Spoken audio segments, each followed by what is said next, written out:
Olá! Eu gosto muito de epígrafes, né, que são aqueles pequenos textos que muitos escritores usam para iniciar seus livros, né?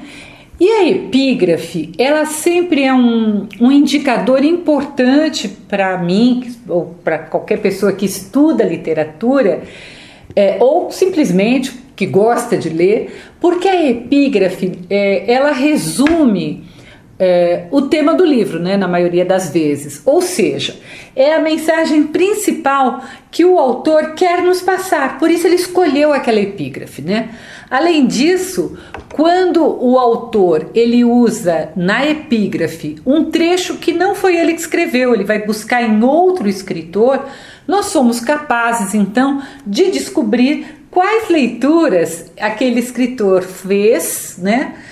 Ou seja, quais foram os escritores que o influenciaram. E isso é muito interessante, porque depois a gente faz a relação, né, entre esses escritores. Se você for ler o livro de contos, Várias Histórias de Machado de Assis, em que há o famoso conto A Cartomante, né, que tem vídeo aqui no canal, você vai ver que o Machado ele usou uma citação em francês do filósofo e escritor Denis Diderot, né? E o que dizia essa epígrafe, né? Essa citação do Diderot? Abre aspas, né? Vou traduzir, claro, eu não vou falar em francês. Meus amigos, façamos sempre contos. O tempo passa e a história da vida acaba sem que percebamos, né? Então, o Machado vai usar essa epígrafe para justificar o grande volume de contos que ele publicava, né? E o Machado de Assis dizia que os seus contos não pretendiam sobreviver, né, como aqueles do filósofo ou como os escritos do filósofo Diderot, tá? Então a gente já começa a pensar quem era então esse Diderot a quem o Machado se referia. Então é sobre ele, sobre a sua principal obra, que é este livro aqui, A Religiosa, né, que se trata o nosso vídeo de hoje. O Machado ele fala, né, que ele era filósofo, mas eu vou falar do romancista. Por quê? Porque se você me segue, né, você sabe que eu sou a favor de cada um no seu quadrado. Então, quem estudou filosofia, fala de filosofia. Quem estudou literatura, fala de literatura. Então, eu vou pegar esta outra faceta do Diderot, que é a faceta do escritor, do romancista Diderot.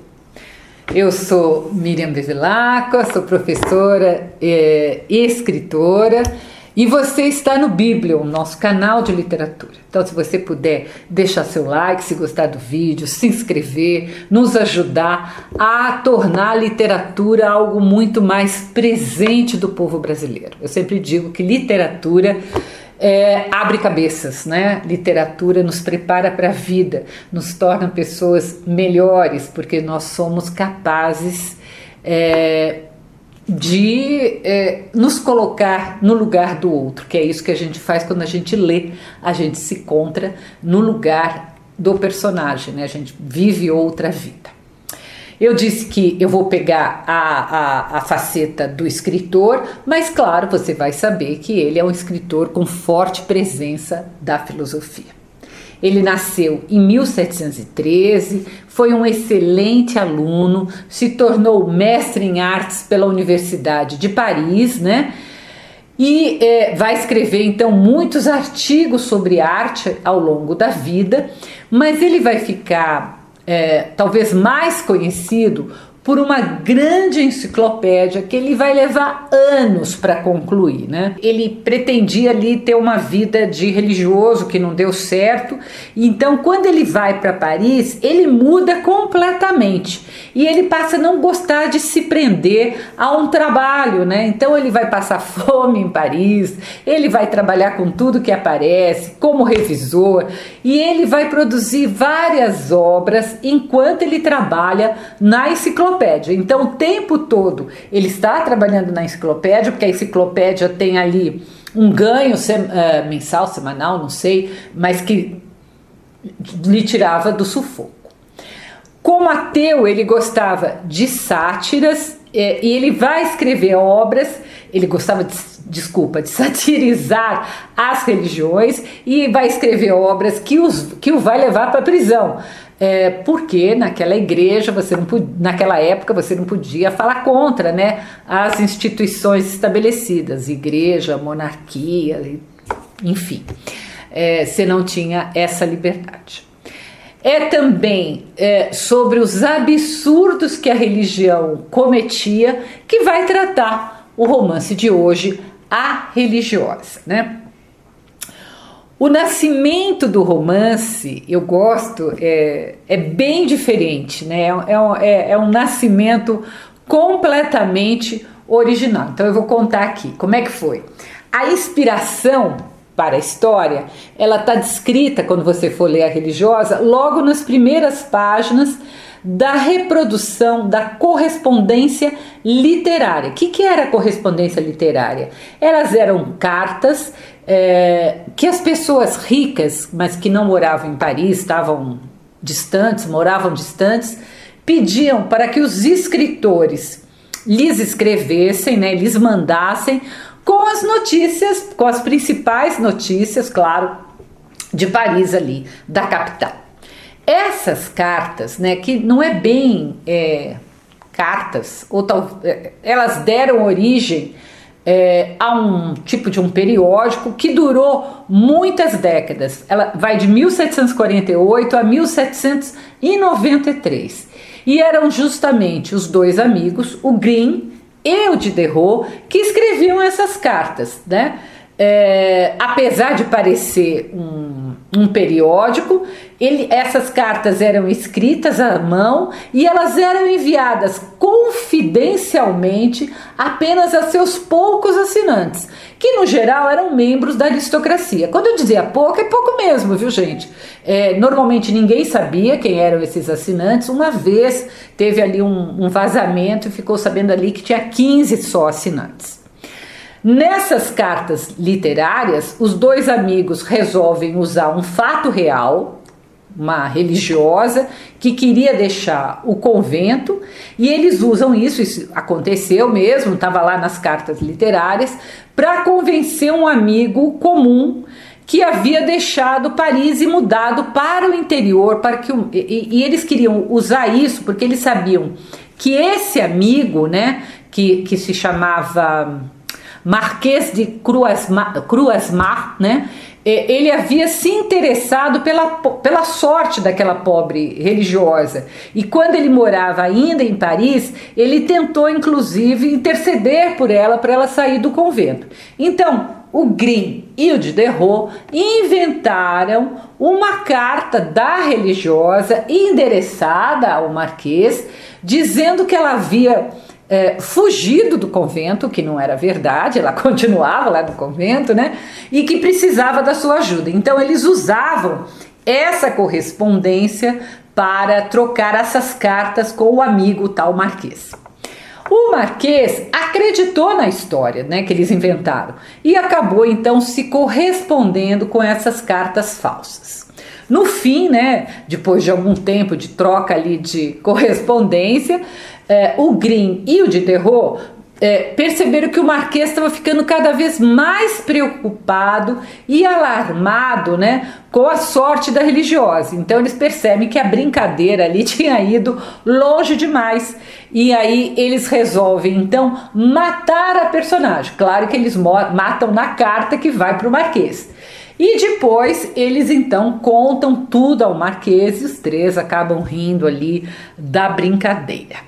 Entretanto, enquanto a brincadeira se prolongava, o Diderot ele resolve escrever em 1760 uma história completa sobre essa religiosa, né, que vai se transformar então no romance que só será publicado póstumamente, ou seja, depois da morte do filósofo e escritor Diderot.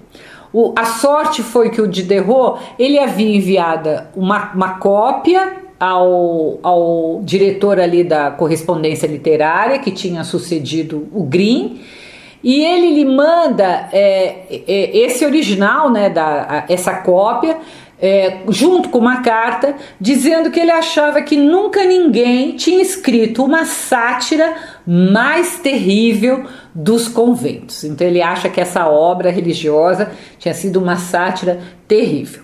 Esse original vai ficar perdido muito tempo, ele vai ser encontrado anos depois, em 1794, vai ser publicado em 1796 e o Diderot já tinha falecido.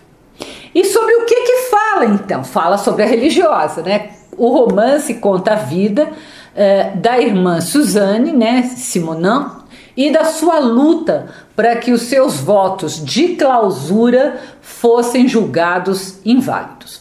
Aqui eu preciso abrir um parênteses para que você entenda que naquela época, uma moça, quando ela entrava para o convento, ela levava um dote da sua família. Igual quando ela se casava, ela levava um dote para o noivo, ela para o convento também ela levava. E os votos eram perpétuos, ou seja, ela não podia se arrepender dos tais votos. Era uma maneira da igreja não ter de devolver o dinheiro do dote, né? Então, dessa forma, era preciso entrar na justiça dos homens, né, não da justiça religiosa, para tornar esses votos inválidos. O que na maioria das vezes não acontecia, gente, porque igreja e poder sempre gostam de caminhar juntos, né? A religiosa, que era filha ilegítima do seu pai, o pai não tinha certeza disso, ele apenas desconfiava da traição de sua mulher, mas como ele tinha essa dúvida e sem poder assegurar com certeza se era ou não era, ele resolve, junto com a mulher, a mãe, né, da moça, mandar a moça para o convento, para que ela não disputasse a herança com as duas outras irmãs, essas sim, filhas legítimas do pai. É impressionante, né? Como sempre tudo acaba, a razão de tudo é dinheiro. Por mais que a moça, muito jovem e ingênua, dissesse infinitas vezes que ela não queria seguir a vida religiosa, ela foi sendo derrotada, foi sendo forçada, arrastada àquele destino de viver enclausurada em um convento. Claro, eu não vou contar a história toda, é um livro bem pequeno, você lê muito rapidamente, né?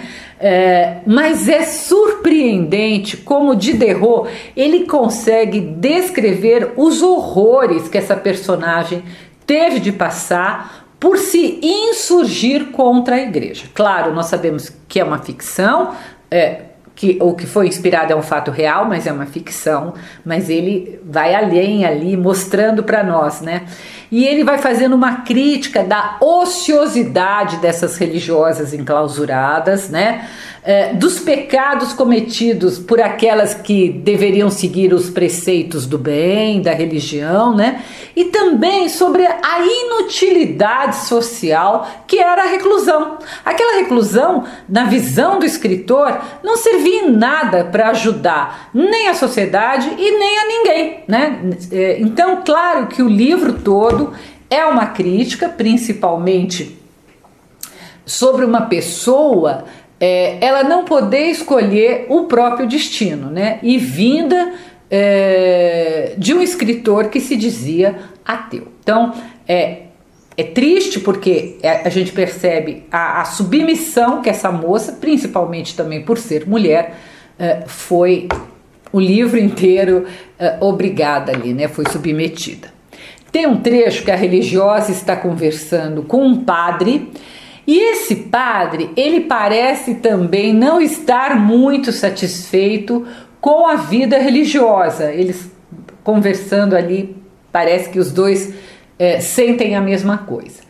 Principalmente em relação à clausura, né, que é aquela coisa de não poder ver ninguém, falar ninguém e tal, e ela lhe pergunta que esperança ela pode ter naquela vida, né, naquela vida de clausura, naquela vida presa até o fim dos seus dias. E o padre responde, abre aspas, a esperança de um dia encontrar abertas portas e de que os homens se demovam da extravagância de encerrar em seus sepulcros jovens criaturas palpitantes de vida e de que os conventos sejam abolidos, a de que o fogo incendeie a casa, de que caiam os muros da clausura, de que alguém a socorra. Então, por isso que ele diz que é uma sátira terrível. Ele não poupa palavras, né? Ele vai mostrando o que ele acredita que seja um horror, que é a clausura. Eu também acredito, tá, gente? Eu acho de uma inutilidade total. Como você vê, o escritor então não mediu as palavras, é um livro que vale a pena a leitura, é uma boa crítica daquela época. Se você quiser conhecer minhas crônicas, eu publico toda terça-feira no meu site www.miriambevilacqua.com.br. Não deixe de se inscrever no canal e de deixar seu like. Até o próximo post.